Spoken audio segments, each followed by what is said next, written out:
একটি মহল্লার 2000 মানুষ 4000 মানুষ মিলে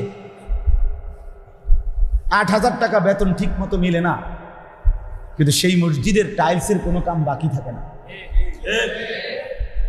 টাইলস লাগাইতে লাগাইতে টয়লেট বাথরুম সব শেষ হইয়া আর সভাপতি সেক্রেটারি শোল্ডে যদি টাইলস বানাইতে, বুঝেন নাই, তাইলেও টাকা থেকে যাবে।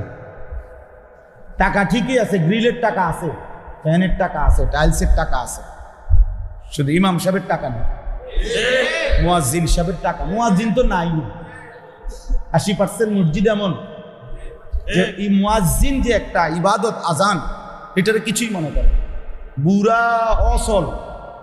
আর যে 200 বছর ধরে আজান দেয় করে, এরকম একজন বুড়ারে দিয়ে দিছে দায়িত্ব, হুজুর আজান কদ্দুর কনে না, এটা আজান কদ্দুর, এটা খামখেয়ালি।